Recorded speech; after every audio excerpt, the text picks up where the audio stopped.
Okay, we are now recording. We are live. Let me share my whole screen.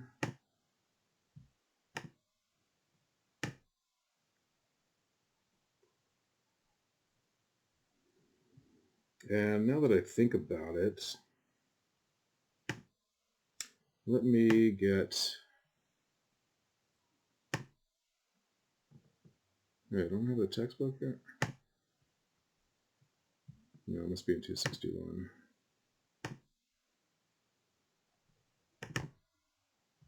There we go.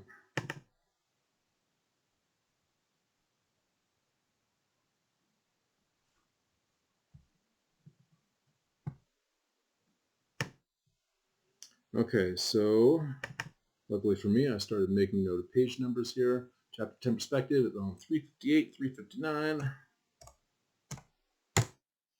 There we go.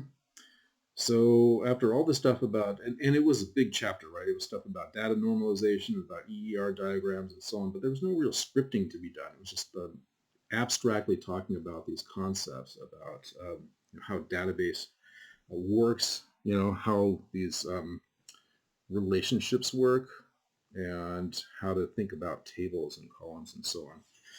So I'm going to be diving into the EER diagram stuff, and that was a big part of the recording I did this morning, and this is where I wound up in this one, where I created, in case you hadn't watched the video yet, this was the last thing that I made, and it only took a couple of minutes at the end there. You can create an EER diagram from scratch here. This is still in MySQL Workbench. You can also create an EER diagram from an existing database, and I went through that. That stuff is all here if you go to the Home tab. Excuse me. And this being the local instance up here, and then the second one down here is for models. And this is to create a brand new one. This is to open one, which I think is an MWB file. And then this one here, if you tap on that arrow, you can create an EER model from an existing database that's here in MySQL Server. So that's what I was mostly doing. But at the end, created a brand new EER diagram here. I'm going to keep using the same one because I don't really have any need to save this stuff. So I guess I'm going to have to delete two selected figures. There we go. So I'll just be starting from a blank slate here. So for those of you who are just getting started, in fact, let me go ahead and close this now that I think about it. We'll go ahead and start from a blank slate here because some of you may have not watched the video yet. So to create a new model, I'm just going to go to, again, the Home tab here. So you guys should do the same thing. Go down to the second model, and this is a little image, a little icon of what an ER diagram might look like with three tables and a couple of relationships between them. And I'm just going to click on the plus icon here next to models. So we'll create a brand new model. And then once you're in this brand new model, I'm going to add the diagram here, right here, a little yellow plus right there. Double click on it, and it'll create a new EER diagram with nothing in it yet. Not a thing. And so we'll work with this one here. We'll call this chapter 10. And then at the end, if I remember to, we'll go ahead and save this. I hope I remember to. Yeah, actually I will, because you guys need to turn those in. So yeah, we'll save this as a model file for MySQL Workbench from here. So one of the most important things that I mentioned in the recording is that when we work on stuff here, we're not actually creating any data structures. It's just a graphic. That's it. And that's doubly to be considered when you go to, from here and go to the arrow and go to create EER model from database. And lo and behold, you've got all the tables there and all the column definitions and everything. And it looks like you're editing an actual database, and you're not. All you're doing is modifying the diagram, and that's it. So just be aware of that. That's an important one. So let's go ahead and check out some of this stuff here. So from the Murach, there are these three exercises, and that's it. And you might look at this and go, oh, well, only three is a piece of cake. It's not really. The first one's not bad, but even so, the first one, you'd have to have some idea about data normalization, which we talked about last week. And if you recall from last week, I'm only really concerned about the first three normal forms. You really don't have to worry about the remaining 4, not in this class, and hardly ever otherwise, unless you're really going to get into database design in a big way. So first one's not too bad. The second one is really hard, actually. It flummoxed me, and that's because, well, I'll explain when we get there. I wish that they had left one little instruction out of that list of things, requirements there, and it would have made the whole thing just so much easier. But yeah, I looked at this. I didn't know what was going on. I tried, and eventually I had to look up the author's solution. And even then, I looked at the author's solution. I'm like, I still don't understand this. I don't know why you're doing it this way. So if you were one of the odd intrepid people who wanted to jump in and try these exercises before class and you found yourself completely blown out of the water by number 2, don't worry about it. We're going to do number 2, but I'm going to take that one pesky extra instruction out, and it's going to be much easier. Number 3 is deceptively easy. It's when you first read it, if you're not used to this stuff, it might seem really crazy, but it's not. Especially if you're working with a graphics tool like this that can put in things for you instead of you having to code them from scratch. So let's talk about number 1 here first, and I'm going to read it out, and then we'll discuss it a little bit. So use MySQL Workbench, all of them say that, to create an ER diagram for a database that stores information about products, and then it gives you a list of requirements. Now, this list is very similar to a list that you might receive from a client or from a design team or something, telling you like, yeah, this is what we need a database for, and this is how these pieces of information are supposed to fit together. We don't know what to do here. Dump it in your lap. Go do it. So first, each product must have a product name, description, and price. Each product must belong to one category. Each category must have a category name and description, and each category can include multiple products. So first things first, I'll let the cat out of the bag with this and the other ones. The first thing you tackle is the must-have stuff. If you see, and there's 2 statements that include that phrase. So each product must have a product name, description, and price, and each category must have a category name and description. If you see language like that, you know you're talking about 2 different tables here, pretty much. So you know you're going to have a product table, and you know that that table is going to have, in addition to an ID column, an index, it'll have product name, description, and price, and those are going to be columns in the table. Line 3, each category must have a category name and description. Okay, cool. We know we're going to have a category table, and in addition to the primary key, it's going to have category name and description. Okay, so you start with those. I think that's the easiest way to do it. Start with the stuff that you know that you can easily organize into tables, and the stuff that absolutely needs to be in there. Kind of an added thing about must-have is, if you want to be strict with yourself about it, it also means that those columns need to be not null. They need to be not nullable. If it starts saying it can have, like address 1 or address 2 or something like that, that means, okay, they need to be nullable. They need to have a null default value or something like that. So this is where I'm going to break off pretty quickly into just taking a look at what the tables have to be and talking about normalization a little bit. So you might look at these, like even forgetting about the product having must belong to one category. Each category can include multiple products and so on. You might be looking at this, well, wait, can we not just put this into one table? Can't products and categories belong in the same table? Wouldn't that be simpler? And let me just jump over to my little markdown editor here. And let's say we're going to do that. Let's say we've got a table and we're going to call it categories. How do you spell categories? Categories underscore products. Okay, and we're going to try to put it all into one table here like this, and that's going to be the name of the table, right? And for now, again, we're going to disregard other. We're just going to say, hey, can't we just fit these guys together without worrying about the extra requirements over here? So let's say I've got, well, I'm going to have an ID, right? And I'm going to have a category, and I'm going to have a description, right? Or no, a product. So let's say we're just dealing with these guys right here. And let's see, so, but you know from looking at those other instructions that there's going to be more columns in this, but at the very minimum, we have to have this much, right? And so let's say we've got, I'm just going to put 3 products in here. and they're all going to belong to the same category. I'm just going to say category 1, and when really it would be more like something like produce or electronics or something, right? But I'm going to say category 1, and then I'm going to have product 1, 2, and 3 within category 1. So first of all, we have our auto incrementing ID, which I'll just go ahead and manually put in.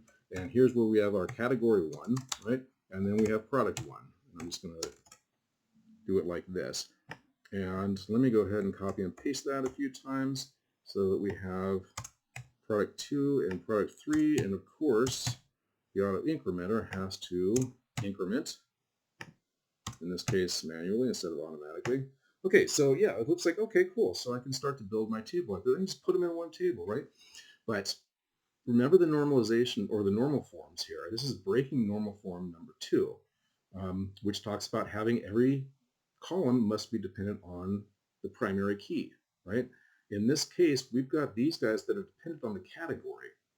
The category isn't really dependent on the primary key either, right? Because we've got these multiples, we've got these redundancies here. In fact, now that I think about it, you could even make a case that, oh yeah, well, these product 1, 2, and 3 are dependent on ID, but this one certainly is not.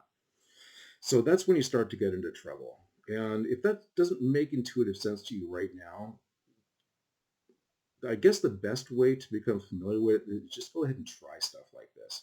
Like when the textbook exercises or examples says, oh yeah, this really needs to be put into 2 different tables. Just try. Try mashing them up into one table and see where you start getting into trouble. And make reference back to the first 3 normal forms and see if you're breaking anything. See if you've got a collection in one of the fields or across multiple fields. Or, do you have all of the non-key columns are not dependent on the primary key or whatever. And when you start running into trouble, I think is when you start to learn this stuff. I think that's when I started learning this stuff, is when I just started practicing and just trying stuff. So anyway, what's going to be better for this, for the normal forms, is to split this up into the 2 tables that we were talking about. So instead of categories and products, we'll have categories here. And in it, we will have an ID and say description of the category. Oops, let's see, I need to get the separation there.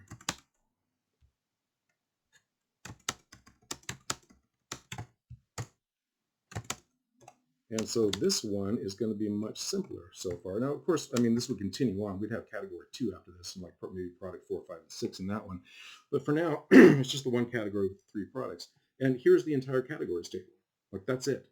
So we don't have this redundancy of cat 1 repeating everywhere. And then products has its own table. Let's say it looks like this. So we've got the ID, right? And then we've got like a product description, just like the categories. And now we're going to have a categories ID here, which is going to be a foreign key if I want the referential integrity. And it's going to reference the ID column in categories. And so here we have the ID 1, which is going to auto increment. Here we have prod 1, and that's going to reference 1 here. This is referencing the ID equals 1 over here. And then I will have, let me just copy and paste here. This is going to be ID 2 and 3. And this is also going to be, oh wait, no, that's going to still be 1. This is going to be product 2 and product 3. There we go. Okay, so that's what it'll look like. Instead of having things trying to mash up in here and trying to shoehorn the squares into the round peg or whatever, you split things up into 2. When we first start doing that, it starts feeling like, what did I do? Oh, I forgot this line. Hang on a second.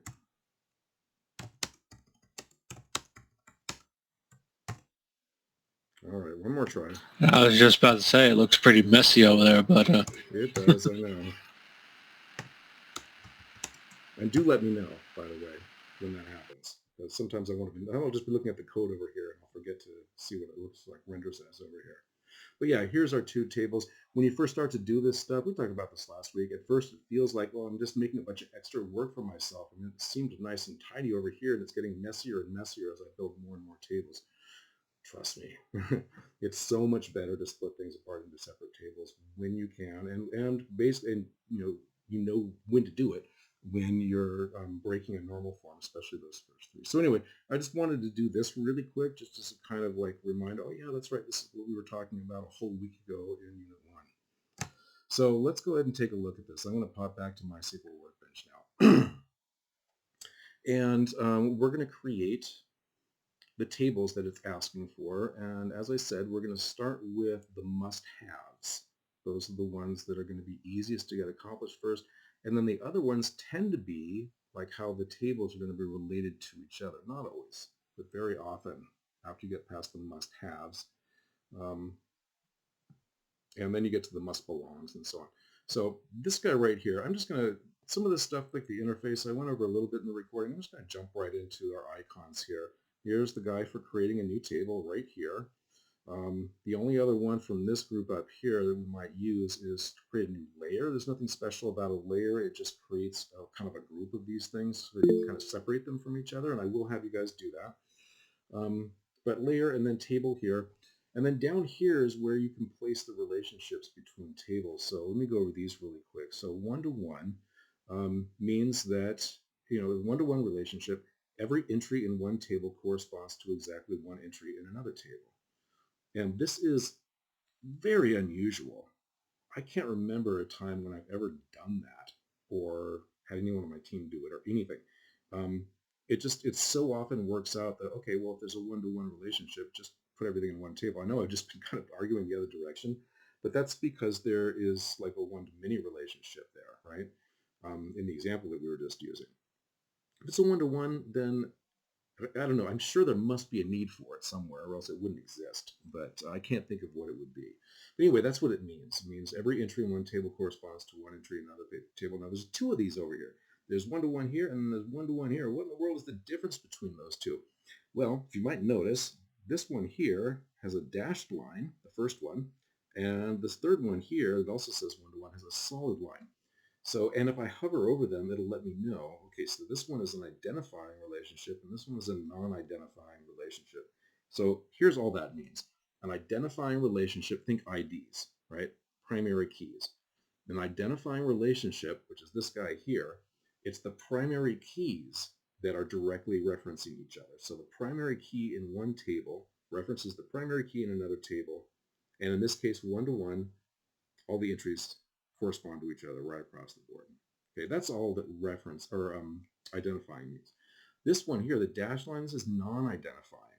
So you still get entry to entry, one-to-one, but it's not primary keys referencing each other. That's all. But one of them might be a primary key, but at least one of them is not. Okay, one to n, this guy right here, means one to many. You guys know what n means. That's the variable. So it can mean one to none, one to many, one to one, or anything in between. It can mean all of those things. So for instance, each invoice might have one or more invoice line items, right? So it could be one-to-one in some cases, but it allows for one to many, or again, one to none, possibly. This is here again, one to n, same thing. We've got the solid line down here for identifying, which means it's primary keys. And then this one is non-identifying, which means that at least one of them is not a primary key. And this is the one that you see the most often. N to M here is many to many. You can see the splats going out on both sides of it. Okay, so we got many to many. This is kind of a special case, and there's a reason why they only have one that's an identifying relationship. They don't have a dashed line for N to M. We'll see why, because there's a specific way that MySQL Workbench handles those, and it actually makes perfect sense once you see it in action. And that's going to be for exercise number 3. All right. So this is pretty much it for now. Once we create a table, we're going to go in and edit it, of course. But as far as like creating stuff to be used up here, it's pretty much just going to be these guys. There's the layer. We'll create a table here, and then we will use, I think I think we will entirely use the non-identifying one to many, and then for number 3, we'll use many to many, and that's it. Okay, so everybody go ahead and select the place a new table icon and then just click somewhere in here and you've got yourself a table. Table 1, a great naming convention, isn't it? Hey, Beachbo, real quick. Yeah. How do how do we access the EER diagram? Not sure if we've gone over that, but I'm looking through my SQL Workbench and I couldn't figure out how to pull that up. Yeah, so the way you bring this up here, let me go ahead and close this and I'll do it again. Don't save. There's one thing you guys got to remember about Workbench. It can only have one model open at a time. And that can be kind of tedious when you're first getting to know this stuff, because if you're anything like me, you'll do a lot of new ones and then closing them and opening them and saving them and so on and so forth. And every single time you do, well, no, I guess not. Every time you create an ER diagram from an existing database, you have to log in with your credentials again. But if you're just creating one from scratch, I don't think you need to. Okay, so here I am in the local instance. Go back to the Home tab here, and chances are you're seeing this. Select the second icon down on the pipe on the left, the one that looks like a diagram, and then click on the plus icon here, and that'll create a new model. And once you've created the new model, just double click where it says Add Diagram right here. And here we go. Perfect, thank you. You got it. Okay, so once again, I'm going to grab the Place New Table here and just click inside my diagram tab here, and I create Table 1. And when I drag this around, if you're anything like me, like I'm a designer, like I hate the fact that it doesn't align properly, and actually there's a lot of things I hate about this as a designer. As a programmer, I don't mind, I love it all. But one thing you can do, if you're kind of left-brained and like things organized, is you can go into the Arrange menu and see this little bit right here, Align to Grid. Now that doesn't do a whole lot, but at least it makes it so when you drag this around, it snaps to those grid lines, which makes it a little bit easier to align if you care about stuff like that. If you don't worry about it. Okay, so what I'm going to do here is I'm going to edit this table, and we're going to create the first table using that must-have statement. We're going to make the products table, the product name, description, price. And there's a few different ways to do it. You can drop down the table here. Here's table 1. You can right-click and go to Edit Table. Or you can right-click the table icon in the diagram and go to Edit Table 1 with the name. Or if you're lazy like me, just double-click on it, and it'll open this guy up. So this is just like what you would see if you were in the local instance and you went to the table. I can't remember what they call it, but where it's basically the alter table window where you can add columns, where you can change the data set or the data type and so on, whatever you want. So it's the same thing here. It's just always keep in mind that even though it says database over here, it's got all the same icons. You're not actually doing anything to a real database. Okay, so let's go ahead and name this. This should be selected by default. We're going to call this one products. And then down here, you can add columns just by double clicking in here. And it has kind of a bad naming convention. Like it wants to create something called ID products here with no underscores or anything. And that's just, it's not really the way it's done. So make sure you're coming up with your own column names that make sense. And we know that for almost all of these, we're going to create something called ID. And as soon as I just type in ID and I'm going to hit tab on the keyboard. And when I do, you can see that it already has filled in some defaults for me. So it's said, oh, this is supposed to be a primary key. I'm going to go ahead and make this an integer data type. And it's going to be a primary key because it's your first column and it's not nullable. Okay. So that's all well and good. It doesn't automatically check AI here, which is auto increment, which I guess I understand, even though it actually would be a good default because, I don't know, I think probably 95% of the time, if not more, you do wind up auto incrementing your primary key. It's not quite 100% of the time, so I guess I get why they don't do that. So you just got to remember to pop over here and check that.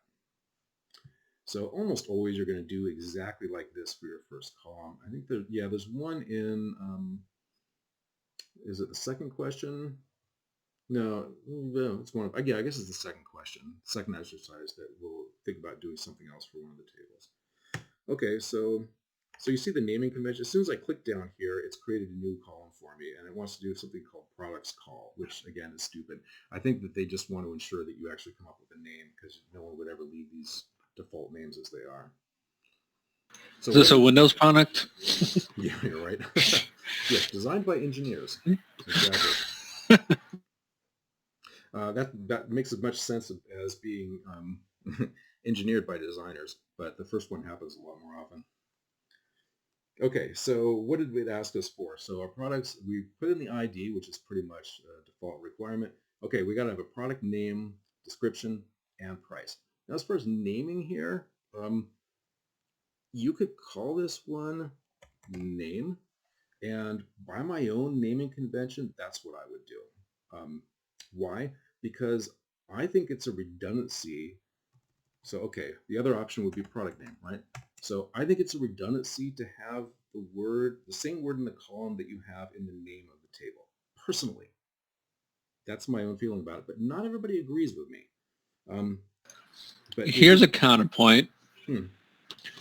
If, for example, putting it as product name may future-proof it, just in case you end up needing to do a join, and maybe the table it gets joined to doesn't have products listed. I suppose so. It could save you a little bit of work in terms of prefixing the column names or qualifying the column names. So yeah, that's a possible point. Good. I was about to make a counterpoint to myself, which I think is also true, and that is my general experience that you want to follow when someone hands you instructions for building a database, you want to follow those instructions literally to a fault. So in this case, it actually did ask for, it said each product must have a product name. So I'm going to say, okay, I'm going to take that very literally and go ahead and call it product name. Even though if I were building this just for myself, there's no way I would do that. I would just call it name. So I'm leaving that up to you guys. I mean, there's lots of different coding styles out there. If you guys go on Stack Overflow and start reading some of the arguments about naming conventions for like foreign keys and stuff like that, you'll be entertained. It's funny, after the ID column, it's choosing a default character, like varchar for the data type. It picks 45 for some reason. I just go ahead and run with that. It's fine. Doesn't matter. And then you have to decide whether or not any of these other things needs to be checked. And in this case, I think the only thing we need to check is NN, which is not nullable. And the reason why is because the instruction said must have, right? Must have a product name. To me, that means not null. So there's our first column other than the ID. Let's do another one. So click down here, click again, double click, I guess. And let's see, what else do we want? We need a description.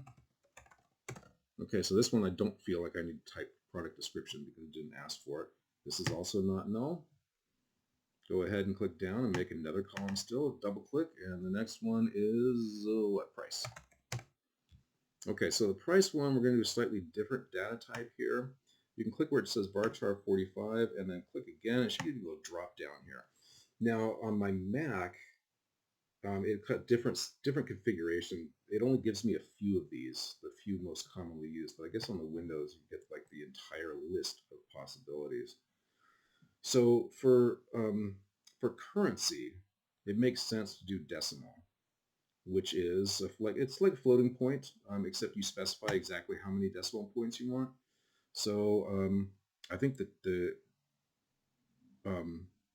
author's solution calls for like 9 decimal places total, and then you put a comma and then the number of decimal places you want. Sorry, I hope you guys can see this okay.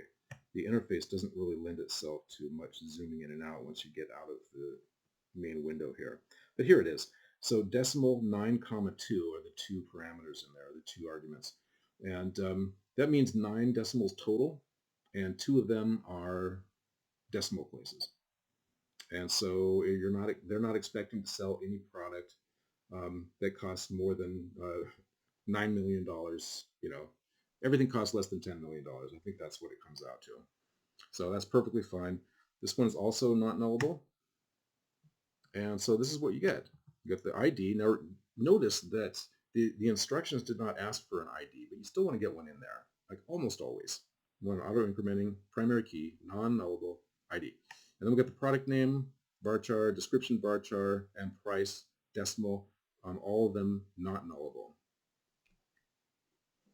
So let me know if you do not yet have these in, or if you had any trouble entering these values in this little table interface here.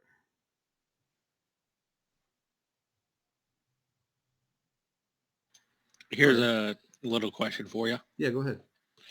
And with the price, how you said it was decimal, could Hmm. you have also used double in that case? Or did it need to be decimal? Say that again. Could you have also used double instead of decimal? Or did it need to be decimal? I don't think I've ever used double before. Um, I'm actually not familiar with that one because I've never used it.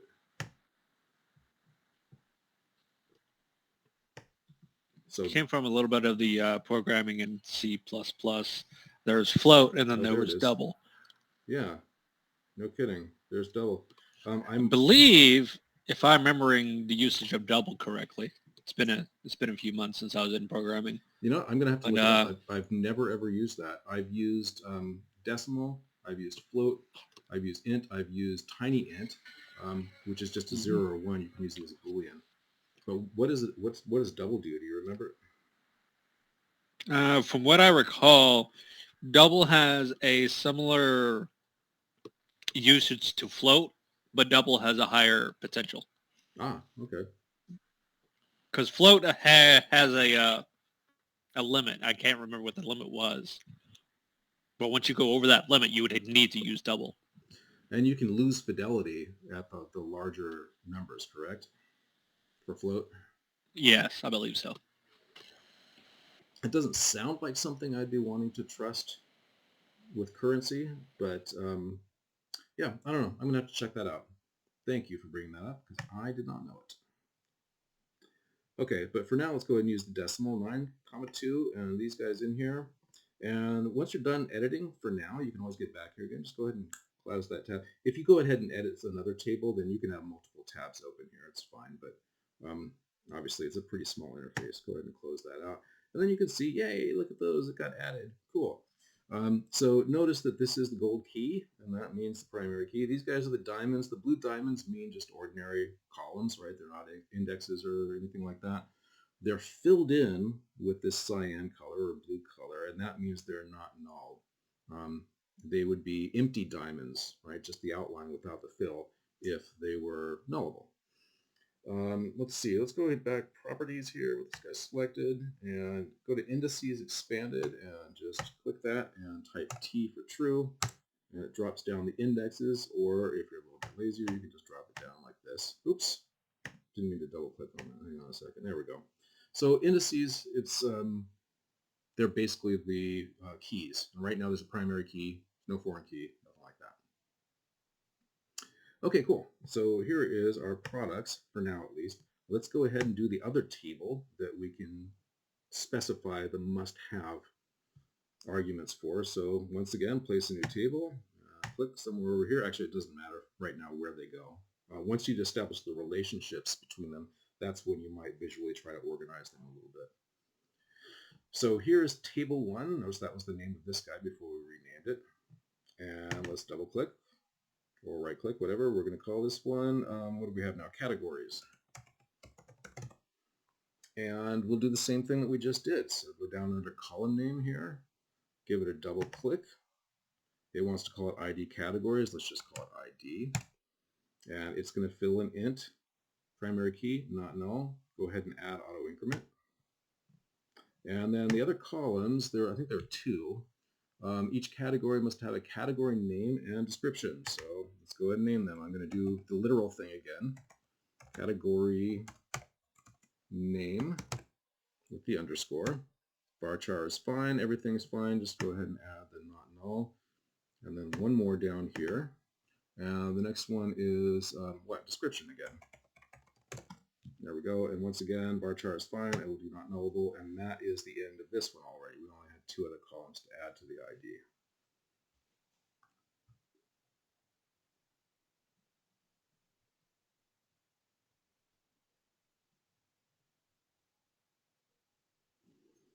So I'll go ahead and close this tab then, if everybody's got these in there. It's a little bit easier than coding these using SQL statements, isn't it? I told you guys before last semester that I like coding everything, but not when it comes to like building these diagrams. It's much easier just to go ahead and do it in here. All right, there we go. So now we've got our 2 tables. And once again, drop this down and it shows the index. We've got a primary and that's it. So now it's time to establish the relationship between them. So that brings us to the remaining two statements about in exercise number 1, which is each product, here's our products, must belong to one category. There's our categories. And the final one, each category can include multiple products. So these are almost like saying the same thing, almost. Statement 2 and 4. So the products, okay, so we have to build a relationship so that the products is dependent on the categories table. That's what that first sentence is, must belong to one category. And each category can have as many products as it wants to. It can have multiple products. So what they're describing here is a one-to-many relationship, right? Many products to one category. Each category can have many products, one-to-many. So it's very easy to build this with MySQL. You don't have to, or not with MySQL, but with Workbench here, you don't have to go in and really edit the tables, although we will to see what happened. But as far as building the relationships between them, it's quite simple. Go down here. Remember these relationship diagram elements here. Place a new non-identifying relationship. This is the one-to-n, one-to-many. The only thing that's weird about this is, or I found it weird at first, is that you have to click on the referencing table before the referenced table. If you guys remember what those are, this is the table that's going to have the foreign key in it. This is the referencing table, and it's going to reference the referenced table. You got to click on the referencing table first. I always want to click it the other way around. You have to click on this guy first. So grab this guy, one-to-n dashed, click on products, and then click on categories. And boom, there it goes. It created a one-to-many relationship for us. Easy peasy. Notice that the indices got added to on products. It created something down here. It creates another index. It also created another column for us. Now, this is important to pay attention to for just a couple of minutes here.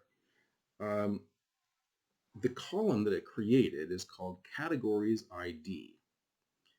The naming of this one is a very common naming convention. It's naming the table that it's referencing, and then it's referencing the column. So naming the table categories and then the column categories underscore ID. Very, very common. I threw that one at you a couple of times last semester just so you'd see it. And the diamond here is red instead of cyan. The red diamonds mean foreign keys in this diagram system. Now down here, we have our primary key, which is ID int, and then we've got a secondary index here, which is our foreign key. Notice the naming convention. It starts with the letters FK. That stands for foreign key. And then it says products categories IDX.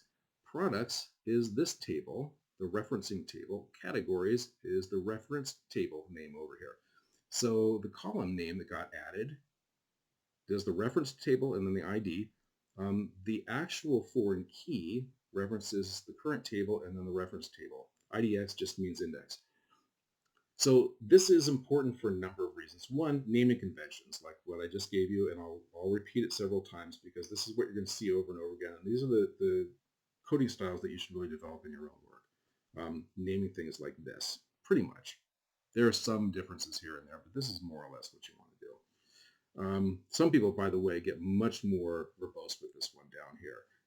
I've seen ones where they reference the current table and the current column, and then the reference table, and then the reference column in there, all with FK at the beginning. It gets kind of crazy. I think that's getting a little overboard. I like this naming convention. This works for me. So that's the first thing, naming stuff. The second thing is to note that the index name is not the same as the column name that got added. Why is that? Why does that make any kind of sense? Well, it makes sense because the indexes are not columns. They are something else entirely.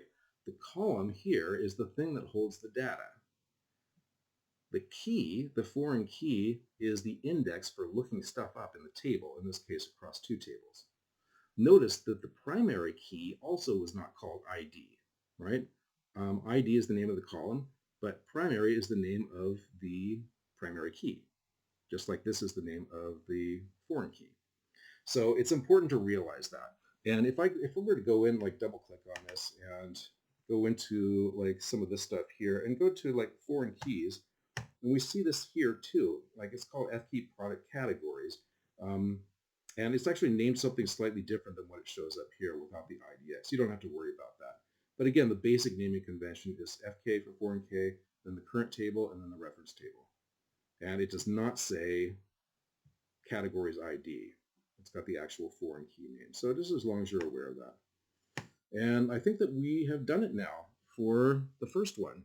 I mean, sometimes these things, and by the way, I'm not saying that these things seem overwhelming to me too. When I'm looking at like a set of like 10 or 12 instructions for what needs to happen, and all I can do is like stare at it for about a day. I have no clue how to get started on this. And then slowly I start to kind of like what I'm going to have you guys do next, like write out the features list. Like, okay, what actually needs to happen here?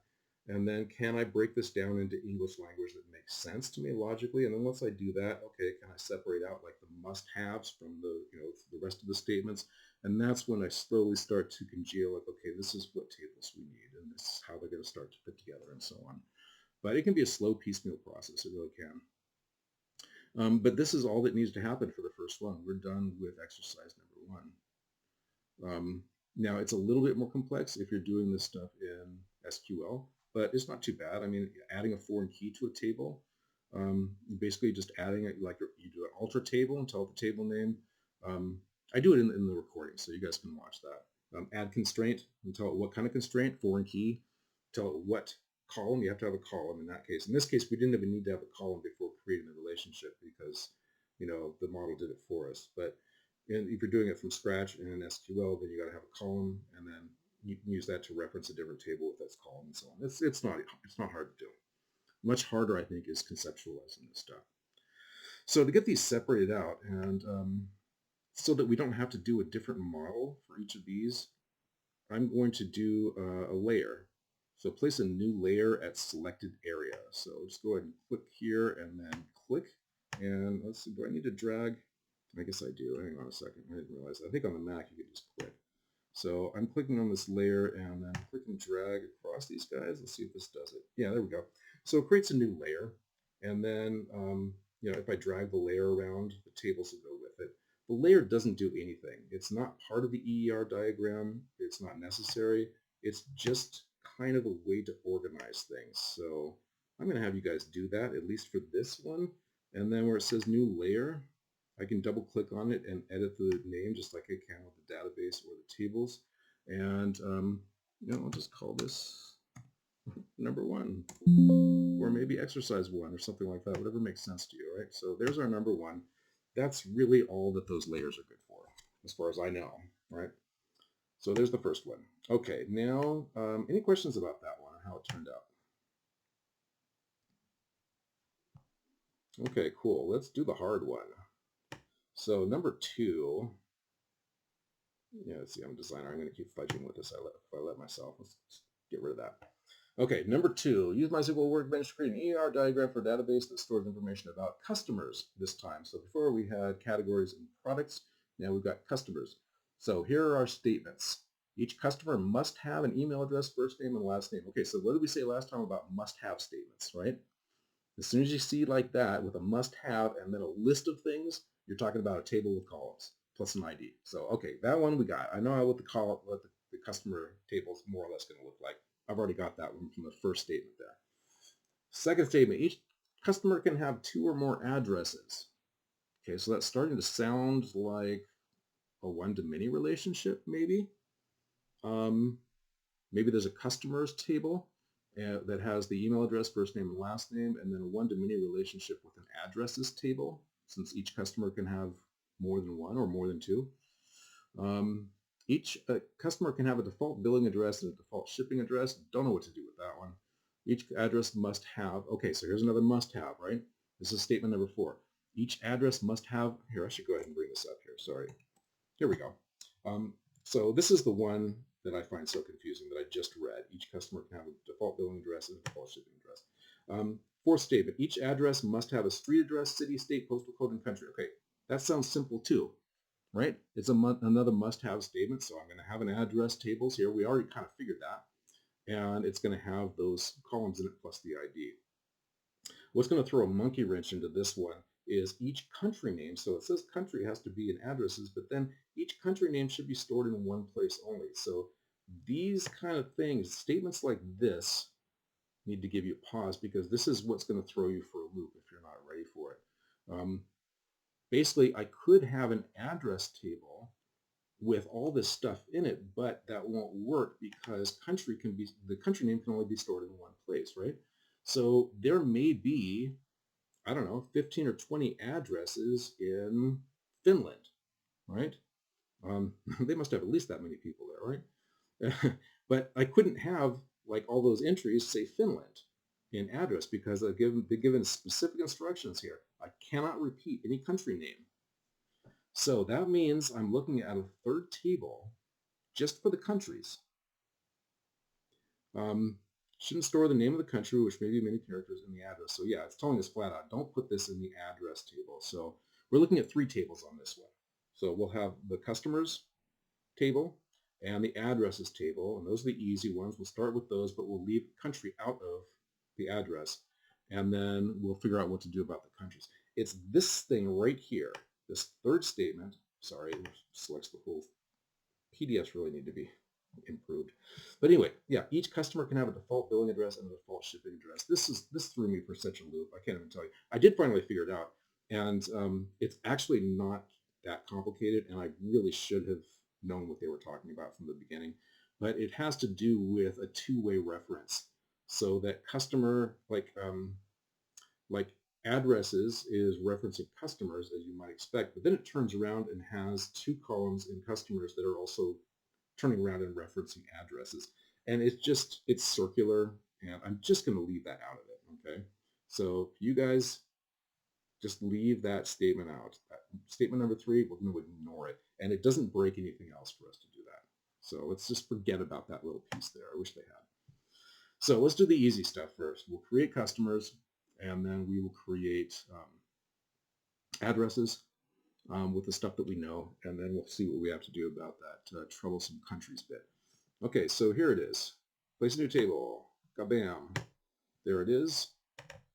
Let's double click or right click and modify it. This is going to be customers. And we'll start with our columns here. So we know we're going to need our ID, almost always. Auto increment it. Let's see, what else do we need to do? Next is going to be email address. Once again, I'm going to be very deliberate and literal with my naming here. It asks for email address, so that's what I'm going to give it. Varchar is fine for that. Let's see, first name. Is that right? First name. Also, not null. And last name. Also not null. Let's see. Is that it? Email address, first name, and last name. Yeah, so that's it. Just those 3 columns for now, plus our auto-incrementing ID column, int. And so those 4 total looks good to me. I'll close this guy if I can and check out our customers. And there it is. We've got the primary index, and that's it so far. So this is pretty straightforward, right? This part of it is not so hard. Like building the basic tables is the easy part. Once you can figure out what the instructions ask for, it's the relationships that get a little bit gnarly sometimes. Let's go ahead and make the second table here. So another guy here, click there, and edit it. This one is going to be addresses. And once again, we will start with an ID, give it an auto increment. And then let's see, what else does it ask for? So it wants street address. That's what it asks for, right? Yes, street address. So I'm going to name that literally city, state, postal code, and country. So here we go. This is going to be street address. Varchar is fine for that. Not null. Let's see, city. We could probably do varchar 11 or something for that. But, well, no, maybe not. Let's go ahead and leave it. State. Now this one we definitely could make smaller if we want to. It's not a big deal here. We're making relationships between the tables. That's the important thing. We also want to see the column definitions so that we can make clear decisions about it. But, if I write, varchar 45 instead of, like it really should be like varchar 3, because they're all going to be 2-letter shortcuts or whatever. But anyway, it's fine. State and then postal code.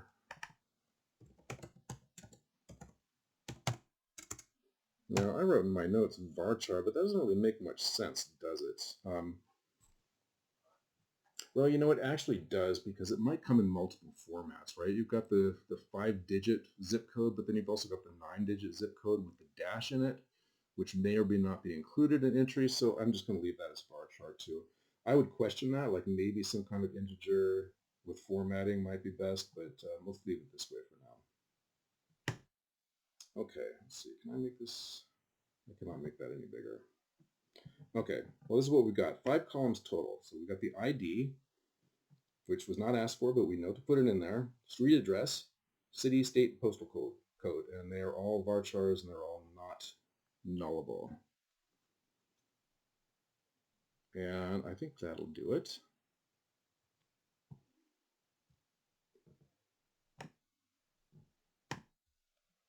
So we can already pretty easily put one of the relationships in here. The tricky bit is going to be the countries, but we already know one of these relationships, right? If I go back over here, each customer can have 2 or more addresses. That's clearly, if I've got a customers table and an addresses table, that's clearly a one-to-many relationship, right? No question. It says 2 or more addresses. I'm assuming they could also just have one address, I would hope. But anyway, let's go ahead and call it one-to-many. And we can go ahead, like even if we don't know what else is going on here, we can go ahead and put that in there. So here's the 1-to-n, one-to-many. Make sure you do the dashed line. Click on the referencing table and then the referenced table, and you've got yourself a relationship there. So sometimes you can get that in even before you figure out exactly what all the tables are going to look like. Note that you can always go in here, click on the relationship, right-click, and just delete. Now, when you do that, it's going to delete the foreign key column that it created when it added those in there. So let me just go ahead and cancel, just letting you know that you can get rid of it and then put it back in there again if you want to. You drop the indices just to check here. There's the primary, and then FK addresses, customers. To this day, I don't know why sometimes it puts a numeral 1 there. We don't have customers up here, do we? No, we sure don't. Yeah, I'm not sure why. I'm not sure why it does that. I know what the IDX is, but I don't know what the numeral 1 means. I'll have to look that up at some point. Maybe it's auto incrementing.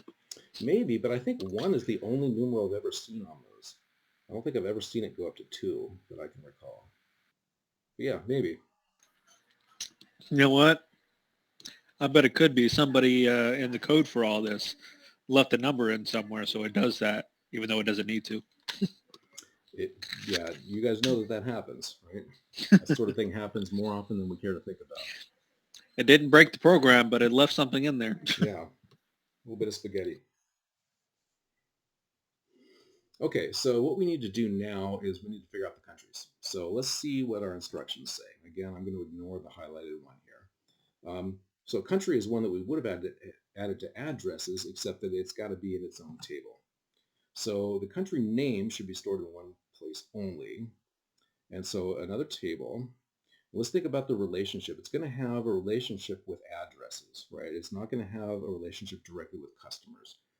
It needs to have a relationship with addresses. So every street address can be in only one country, right?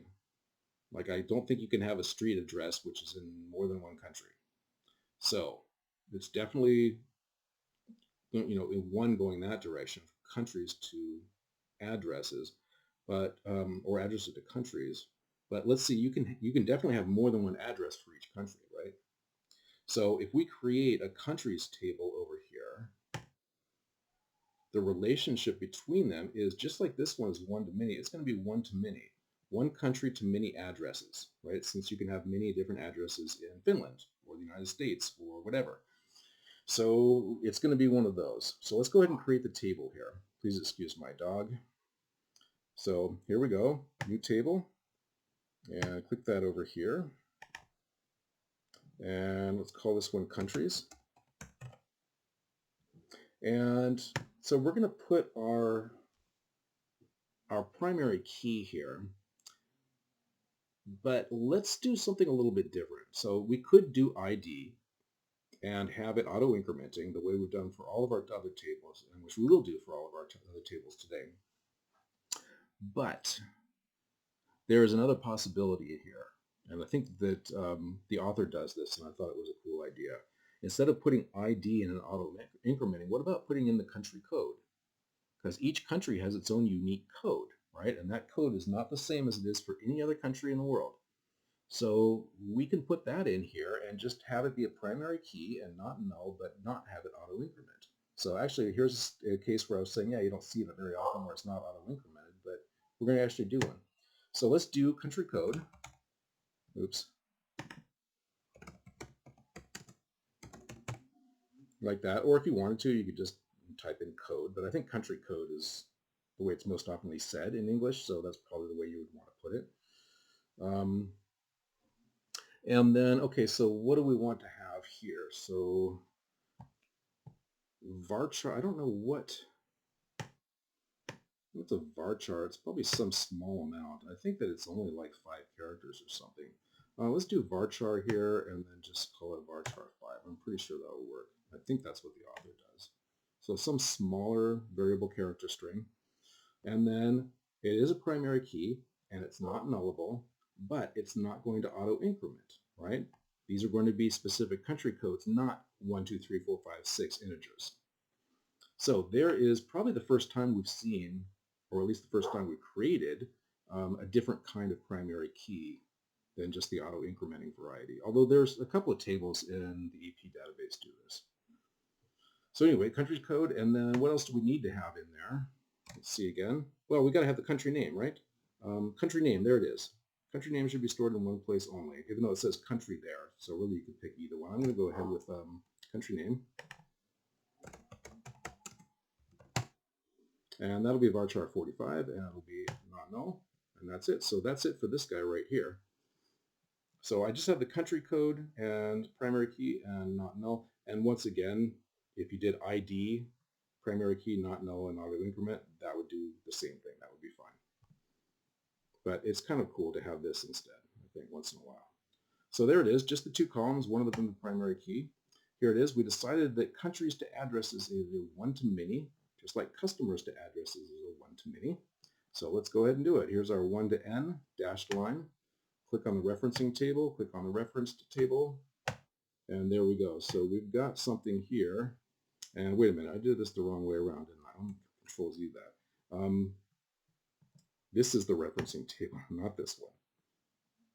Control Z, 1 to n dashed, click on this one first, and then this one. I knew as soon as I looked at it that it was wrong. But yeah, this looks better. So this is a weird thing. So this looks like what is referred to as a junction table. It's not a junction table in the middle here because it's got its own data there, right? Addresses is a table that has, it exists in its own right, independently of the other two. But a junction table is going to look like this when we have 2 tables here, and then we've got the 1 to many relationship to a table that's in between them. So this is it for that one. If we were going to put this bit in here, each customer can have a default billing address and a default shipping address, then basically what it means, as I finally figured out, is just 2 more columns in customers, default billing address and default shipping address, and each one of those is a foreign key that references the ID and addresses. So it just makes things more complicated, and like I said, I kind of wish they'd left that part out, but it's okay. That's all it meant, that extra bit, but we're going to stop here because we're running out of time here anyway. Okay, so yours should look more or less like this. Let's go ahead and make a new layer, drag it around these guys, and we will call this one number 2 or something like that. And there we go. We can put it up here. Oops, got to drag it by the tab. There we go. Okay, so there's number 1, there's number 2, nice and neat, huh? Let's go ahead and do number 3. So this is the one that has the most obvious like many-to-many relationship right off the bat. And this is where you'll get to see a junction table in action, which is basically a table, well, you'll see. A lot of people mistakenly refer to a junction table as a lookup table. A lookup table is something completely different. Don't listen to anybody who says that, at least not about that. Okay, so use MySQL Workbench to create an EER diagram for a database that tracks the memberships of an association and for the groups within the association. Oh, this is already sounding complicated, right? Let's check out the statements here. Each member must have an email address, first name and last name. Okay, no problem. We already did that right up here. We'll just duplicate that right on down. There's our first table, no problem. Each member can belong to any number of groups. Okay, that makes sense. It's like, being able to subscribe to multiple channels on YouTube, right? I should be able to do that. I should be in multiple different groups. Each group must have a name. Okay, no problem. There's our second table. It's going to have an ID and a name. Each group can have any number of members. So let's split up these two. And just like the first one, they kind of alternated. Maybe the must-haves could have been grouped at the beginning for simplicity, and then the must belong to and can include could have been done at the end. So likewise, let's group these together. So each member must have blah, blah, blah. There's our table. Down to statement 3, each group must have a name, and that's our other table. And then check out statement number 2 and number 4 as a group here, or as a pair. Each member can belong to any number of groups. There's our one-to-many. Each group can have any number of members. That also makes sense. I should not be the only member to sign up for any group. If I do, it's not a group, right? If I am. So yeah, this is a classic many-to-many because it's one-to-many this way, right? One member to many groups, but also one group to many members. It goes both directions. So this is a many-to-many relationship that we need to build here. And that's why this was included, I think, in this, because you got to see at least one of those. So let's do it like before. We'll start with the must-haves, and we'll build those two tables. This guy right here, there we go, table 1. It's a little difficult with the trackpad sometimes. And let's see, this is number 3, so we need the members, I think it said, right? Yeah, members and groups. Those are our two tables. So members, and over here, come on, let me click on it. Why aren't you working? Oh, there, that's the column. Hello. So ID, as usual. This time we'll go back to our auto incrementer. And then let's see, what are the columns here for this one? So we have, just like before, so we need an email address, not null. We need a first name, not null. And we need a last name, right? Yeah, that's it. Last name, not null. Kabam. So like this is just like exactly how we started the one before, right? With the customers. We had ID, email address, first name, and last name. It's going to look just like that. So members, ID, email address, first name, last name. Shaboom, there it is. We've got a primary key and nothing else. Let's do the second table. So the second table is groups. And the only thing groups has to have is a name. So assuming that the names are all unique, you actually could make that the primary key. But I'm not going to do that. I'm not going to assume that that's the case. I'm going to go ahead and give it an auto-incrementing ID anyway. Never a bad idea. New table. I'm going to leave a little space between this, and you'll see why. So put it over here somewhere. And this is going to be groups. And we'll go ahead and start with our ID and let it be auto-incrementing. There we go. And then what does it want? A name. Each group must have a name. Okay. So name is to be varchar and not null, and that's all we need. Just the one column plus the ID is all we need for groups. So once you've got these guys in here, you can go ahead and tab out of this. And here are our two tables. Now we have to create the many-to-many relationship between these, and MySQL Workbench makes this super easy to do. Once again, you're just going to be using one of these icons down here. So let's go ahead. I like to have one of these tables selected first. Sometimes it seems like it's hard to get it working if you don't have one selected, but maybe that's just me. Anyway, this time we're going for the N-to-M, of which there is only one kind, identifying, which means the two IDs, the primary keys, are going to reference each other. So N-to-M, click on one, and then gasp aloud as you click on the other one, because what it does is it creates for you a third table in between the two.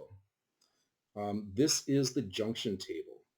So this is how many-to-many relationships are almost always done, at least that I've seen, where you have a junction table in between these, and it has two foreign keys, one of which references one table and the other which references the other table.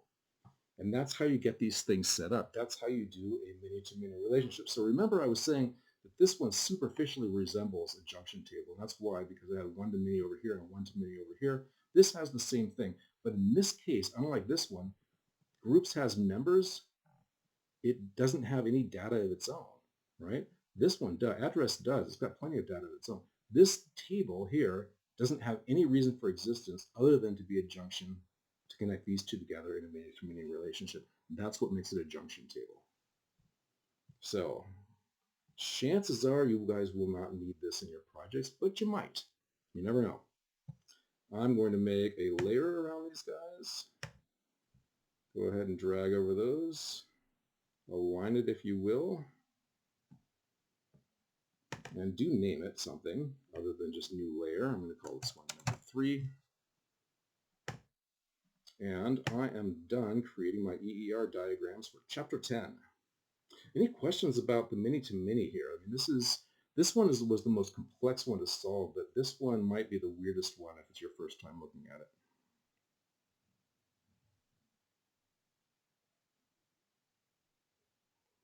Okay, very good. I think our last job here is to get this thing saved. So, if I'm not mistaken, actually you could just hit Control S. If you're wanting to save a script, you actually have to do Control Shift S, I think, and then just Control S to save the model here. See, I don't think it's under the model. Let's see, it's under here. Yeah, we'll go save model as. I'm going to do that actually. So Control Shift or S. I was wrong. Sorry. Save model as, and yeah, there it is, the MWB file. So you guys know my preferred naming convention. I'm going to put my last name and then a dash and then chapter 10, and then yeah, that's the right spot for it. Click save. And first of all, I like to check and make sure that it's saved, because I'm just kind of paranoid that way, you know. IS361, unit 2, and there is the BISP. Okay, cool. So I'm going to go ahead and close. And by the way, you guys don't need to do this. If you want to keep this open and keep playing around with it, and maybe someone wants to try getting those other 2 columns in here just for fun, you're welcome to. In fact, I will give you extra credit if you want to. But let me go ahead and close this guy just to show you, because I want to make sure that I can open this up again. So I closed that whole thing. Now, normally when you close those out, it's going to scream at you, hey, you haven't saved yet. Are you sure you want to close? You know, but in this case, I just did save, so that's why it's not yelling at me. I'm going to go to the Home tab, Models, and this time I'm going to go for that second icon there. You can hardly see it, but it actually is a little icon of an open folder. You tap that, and here it is. Here's my MWB file, and I'm going to open that. Open it up here. And here's my diagram. It all got saved into the file, so that's all happiness and good. Now, I've kind of made a big deal of saying, yeah, if you do this, you're not actually doing a database. There is a way that you can take this and reverse engineer it into a database. If we have a chance, we'll take a look at that this semester. But it's not super important. It's not something you normally do, I don't think. Normally, you just use this as a design tool, right, to figure out what your database is supposed to look like and how the tables are related to each other. So I'll go ahead and close this again. And I think that I am ready to stop the recording.